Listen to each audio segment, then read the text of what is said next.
अस्सलाम स्टूडेंट्स, आज का जो प्रॉब्लम है हमारा जो है वो change of variable in double integral से ही रिलेटेड है। ठीक है, तो हम देखते हैं कि ये प्रॉब्लम हमारा किस तरह से सॉल्व होगा। ठीक है, क्वेश्चन हमारे पास बेसिकली कुछ इस तरह से है कि using the change of variable u is equal to x minus y and v is equal to x plus y, then evaluate the integral double integral r x minus y e की power x square minus y square dA। ठीक है, where r is the region bounded by the lines। अब lines हमें given है x plus y is equal to 1 and x plus y is equal to 3। ठीक है, and the curves x square minus y square is equal to 1 and x square minus y square is equal to -1। ठीक है, तो ये हमें कुछ required conditions हैं और ये हमारा बेसिकली क्वेश्चन है जिसे हमें सोल्व करना है change of variables in double integral के थ्रू से। ठीक है, तो देखते हैं कि इसका सॉल्यूशन कैसे होगा। ठीक है, तो सॉल्यूशन हमने यहाँ पर स्टार्ट किया है इसका, लेकिन ये सबसे पहले जो हमें गिवन लाइन से वो बेसिकली हमने किया x plus y is equal to 1 and x plus y is equal to 3। ठीक है, ये हमारे पास इक्वेशन ऑफ लाइन से और इक्वेशन ऑफ कर्व जो है वो हमारे पास बेसिकली मौजूद है x square minus y square is equal to 1 and x square minus y square is equal to -1।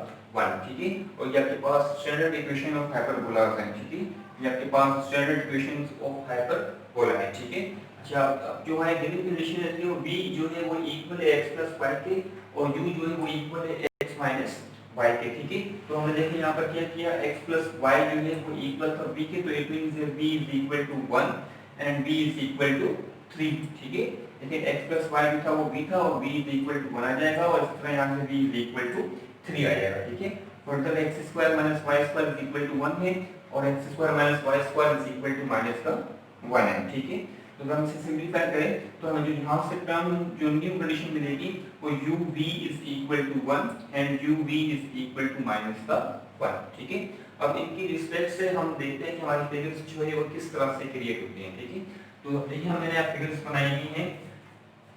First जो है वो मैंने x y प्लेन पर एक रीजन r क्रिएट किया है। ठीक है, अब वो मैंने कैसे क्रिएट किया है तो अब जरा हम देखते हैं इसे यहाँ पर।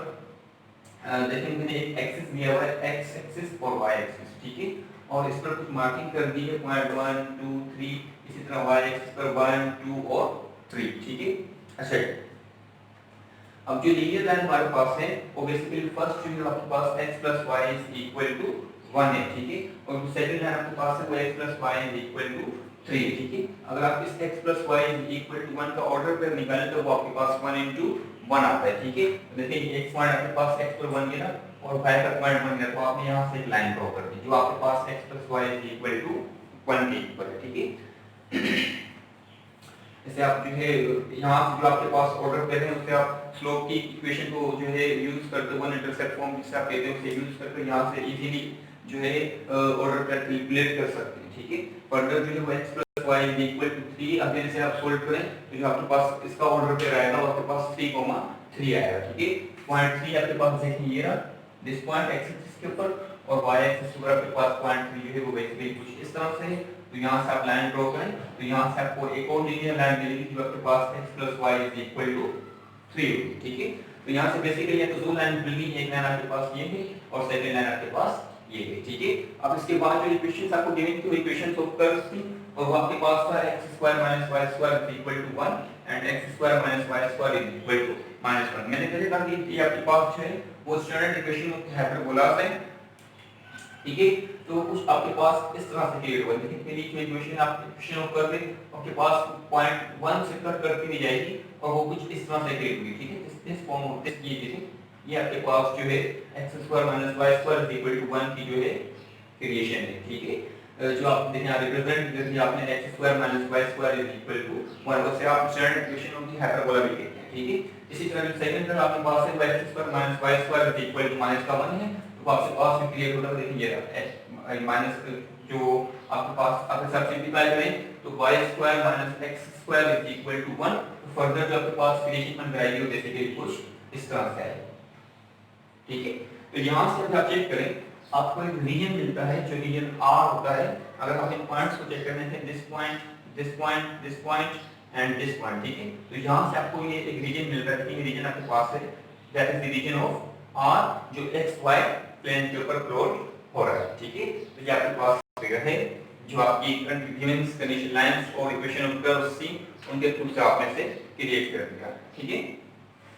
फर्दर जो है हमें वो कंडीशन एस क्रिएट करना है जो यूवी प्लेन के ऊपर होता है, उसके लिए आपको उसमें कंडीशंस अब आपने इन लाइंस को और कर्व्स को यूटिलाइज करके वहां से अपनी कंडीशंस निकाली जो v is equal to 1 है और v is equal to 3 है और uv is equal to 1 and uv is equal to minus का 1 है, ठीक है। चलिए हम इसे भी देखते हैं ये फिगर हमारी कैसे बनी।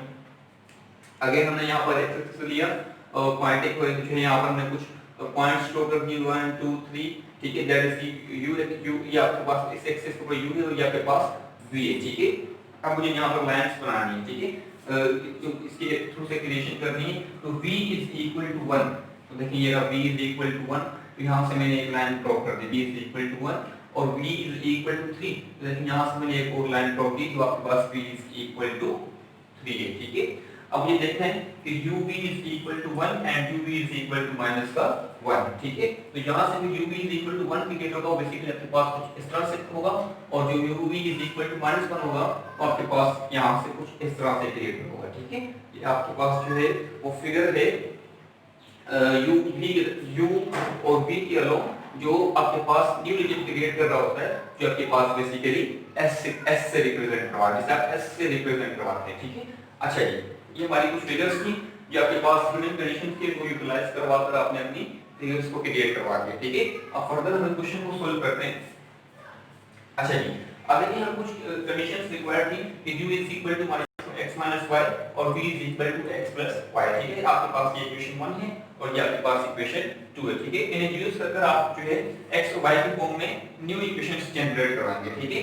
अच्छा जी, अब क्या किया आपने एडिंग इक्वेशन 1 एंड 2, फर्स्ट आपने इक्वेशन 1 और 2 को ऐड करवाया और वहां से आपने सिंपल ये इक्वेशन निकाली, ठीक है। इसी तरह सब्ट्रैक्टिंग इक्वेशन 1 फ्रॉम 2, जब इक्वेशन 1 को सब्ट्रैक्ट किया 2 से तो आपके पास जो रिजल्ट बनकर आया वो कुछ इस तरह से आया y is equal to 1/2b minus u, ठीक है।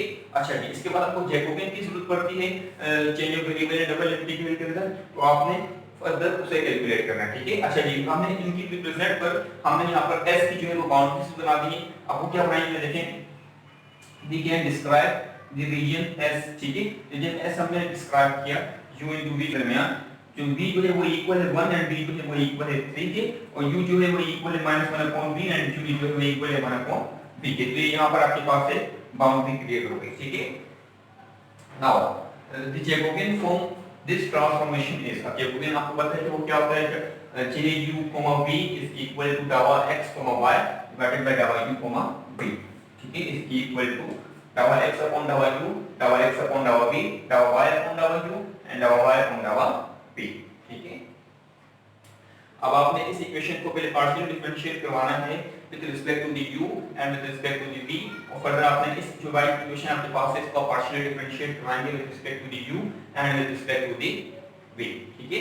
तो अब इसे पार्शियल डिफरेंशिएट करवाते हैं तो डावा x upon डावा u का रिजल्ट आपके पास 1/2 आता है, डावा x upon डावा v का रिजल्ट 1/2, डावा y upon डावा u का रिजल्ट -1/2 और डावा y upon डावा v का रिजल्ट आपके पास 1/2 आ जाता है, ठीक है। सिंपल, बिल्कुल सिंपल तरीके से आप इसे पार्शियल डिफरेंशिएट करें तो आप ये रिजल्ट फाइंड आउट करते हैं, ठीक है।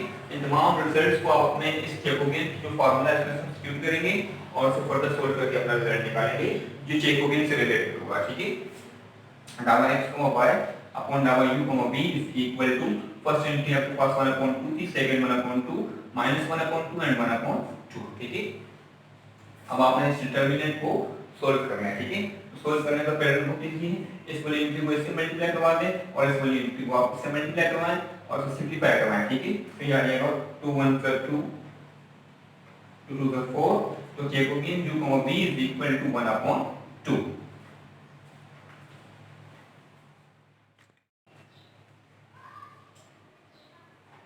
जैकोबियन रिदम को फाइंड करने के बाद आपके पास 1/2 आई है, उसके बाद जो है therefore by using the transformation t the integral changes to double integral r x minus y e की power x square minus y square dA is equal to integrate v is equal to 1 to 3 integrate u is equal to -1/v से 1/v u e की power uv, देखें x minus y के पास वो u था और e की power x square minus y square के पास था वो uv था, ठीक है। 1/2 du dv। अभी 1/2 क्या है, ये आपके पास बेसिकली जैकोबियन की टर्म है, ठीक है, इसे हम यहाँ से बाहर ले आते हैं, ठीक है। तो 1/2 integrate 1 to 3 minus 1/v to 1/v u e की पावर uv du dv, ठीक है। अब आपके पास फंक्शन इस तरह से क्रिएट हो गया, ठीक है। तो अब यहाँ पर आप यूज करेंगे बाय पार्ट्स फार्मूला, ठीक है, यूजिंग बाय पार्ट्स फार्मूला, ठीक है। तो उसके आप यहाँ पर यूज करेंगे तो आपका जो रिजल्ट है वो इस तरह से बन जाएगा 1/2 इंटीग्रेट 1 to 3। अच्छा जी, u e की power uv divided by v, और जो आपके पास बाउंड्री है वो है -1/v से 1/v minus integrate -1/v e की power uv divided by v du और फर्दर dv, ठीक है। इसके ऊपर आपने यूज किया है फर्दर, फर्स्ट आपको जो है u की रिस्पेक्ट से इंटीग्रेट करेंगे, तो यहाँ पर जो है आप बाय पार्ट्स का फार्मूला यूज करेंगे, ठीक है। तो आपके पास जो इक्वेशन बन कराएगी वो इस तरह से आएगी, ठीक है। अच्छा, आप फर्दर सिंपलीफाई करें। अब देखें यहाँ मैंने लिमिट पुट करवाई, अपर लिमिट और लोअर लिमिट, तो ये आपके पास जो टर्म्स बनकर आती है वो इस तरह से आती है, e की power v upon v square, ठीक है, प्लस e की पावर माइनस v अपॉन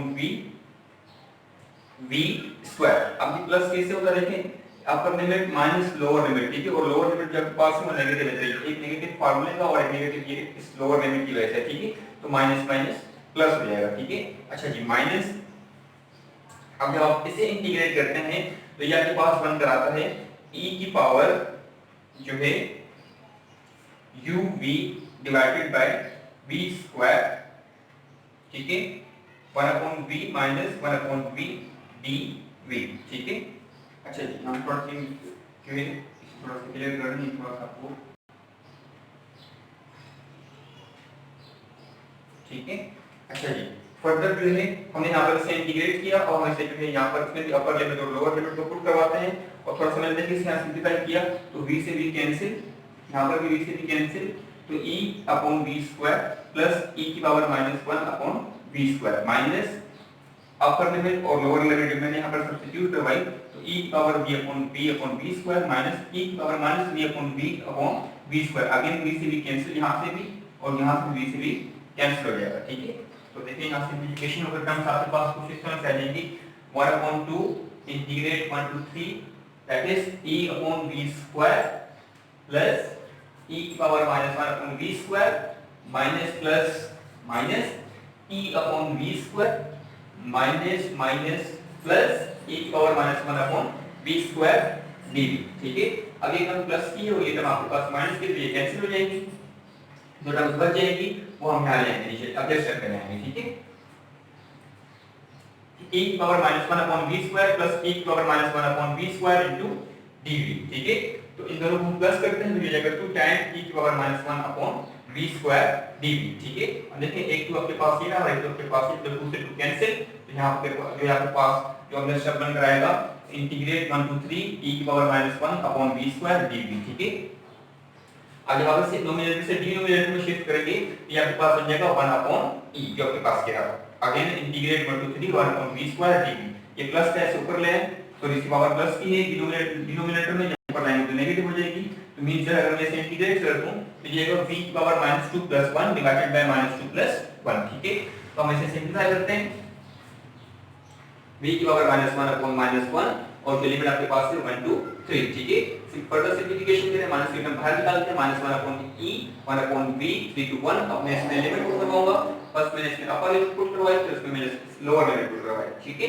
तो 1 अपॉन 3 -1, ठीक है। फर्दर सिंपलीफाई करें तो 1 - 3 अपॉन 3 -2 अपॉन 3, ठीक है। और जब हम इसको कैलकुलेट करते हैं तो तकरीबन इसकी वैल्यू आपके पास आती है 0.245 आती है, ठीक है। ये आपके पास इंटीग्रेशन का जो change of variable and double integral से रिलेटेड था उसका ये कंप्लीट आंसर है।